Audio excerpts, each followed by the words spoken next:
নমস্কার বন্ধুরা, শিউলি রান্নাঘরে সবাইকে স্বাগত। আশা করব তোমরা সবাই ভালো আছো। এইভাবে ঝাল ঝাল সুজি খেতে কার না ভালো লাগে।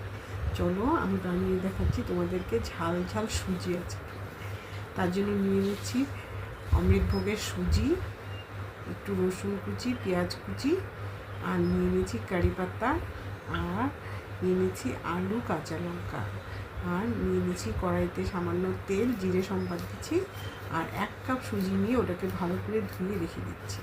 তেল গরম হয়ে গেছে, ওর মধ্যে আমি কারি পাতা দিয়ে দিচ্ছি। কারি পাতার সেই কী শব্দ, কানে আসলে একটা সেই নাকে যখন একটা সেন্ট আসে এবং কানে সেই ঝিরঝির একটা শব্দ, রান্নাঘরে সেই একদম মনোরম একটা পরিবেশ তৈরি হয়। পেঁয়াজ দিয়ে দিচ্ছি, পেঁয়াজ কুচানো, রসুন কুচানো দিয়ে ভালো করে নেড়ে চেড়ে তার মধ্যে দিয়ে দিব আগের থেকে কেটে রাখা আলু আর কাঁচা লঙ্কা। যেহেতু ঝাল ঝাল হবে তাই একটু কাঁচা লঙ্কা দিয়েছি বেশি করে, দিয়ে ভালো করে নাড়াচাড়া করে 5-10 মিনিটের জন্য এই আলুটাকে ঢেকে রাখবো যেন নরম হয়ে যায়। ঢাকনা তুলছি, নরম হয়ে গেছে, ভাজা হয়ে গেছে আমার আলুটা। এই জন্য আমি এই সিলভারের কড়াইগুলোতে আমি রান্না করতে চাই না। দেখো এই যে আলুটা ভাজছি তাতেও লেগে যাচ্ছে, আর দেখতেও একদম বিশ্রী লাগে, অসহ্য লাগে আমার। দিয়ে দিচ্ছি পরিমাণ মতো লবণ, পরিমাণ মতো হলুদ, দিয়ে ভালো করে নাড়াচাড়া করে নিচ্ছে। একটু ভালো করে ভাজা হয়ে গেলে তারপরে আমি এর মধ্যে দিয়ে দিব আগের থেকে ভিজিয়ে রাখা সুজিটা। কারা এইভাবে ঝাল ঝাল সুজি বানিয়ে খাও অবশ্যই আমাকে কমেন্ট করে জানাবে। আর এটা একটা কিন্তু খুব সুন্দর টিফিন হয় বিকালে বা সকালের টিফিন বা বিকালে স্ন্যাক্সের জন্য টিফিন হয়, দারুণ হয় এবং খুব মজাদার হয় এবং অল্প খেলেই পেট ভরে যায়।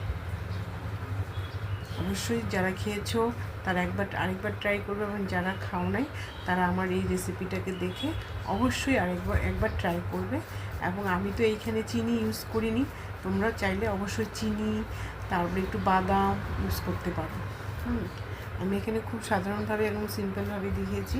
এটাও কড়াইতে লেগে যাচ্ছে, অতএব আমি কড়াইটাকে চেঞ্জ করে লোহার কড়াইয়ের মধ্যে এটাকে ঢেলে নিলাম। এবং এটা না একদম ঝুরঝুরে হয়, খুব সুন্দর হয়। এর মধ্যে নামানোর আগে আমি একটুখানি ঘি দিয়ে দিব। তোমরা চাইলে একটু চিনি, একটু বাদাম, একটু কিশমিশ দিতে পারো। সুন্দর ঝুরঝুরে হয়ে গেছে আমার ঝাল ঝাল সুজির পোহা এটাকে বলা হয়। হিন্দিতে এটাকে সুজির পোহা বলে, আর আমরা বাংলাতে এটাকে বলি ঝাল সুজি। আলু দিয়ে একটু বানিয়ে নিয়েছি, খুব টেস্ট হয়, অসাধারণ হয়, মাইন্ড ব্লোয়িং হয়। অবশ্যই তোমরা আমার রেসিপিটাকে দেখার পরে একবার ট্রাই করবে এবং নতুন নতুন রেসিপি ট্রাই করে বানিয়ে খাবে, নিজে খাবে, বাড়ির সবাইকে খাওয়াবে এবং সুস্থ থাকবে, সবাই সাবধানে থাকবে। আমার কিন্তু হয়ে গেছে ঝাল ঝাল সুজি, এটাকে আমি নামিয়ে নিচ্ছি।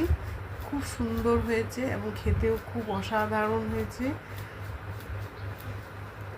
ভিডিওটা ফার্স্ট থেকে লাস্ট পর্যন্ত দেখার জন্য তোমাদের অসংখ্য ধন্যবাদ, এবং এইভাবেই সবসময় আমার পাশে থাকবে। আমার ভিডিওগুলোকে লাইক, শেয়ার, কমেন্ট অবশ্যই করবে।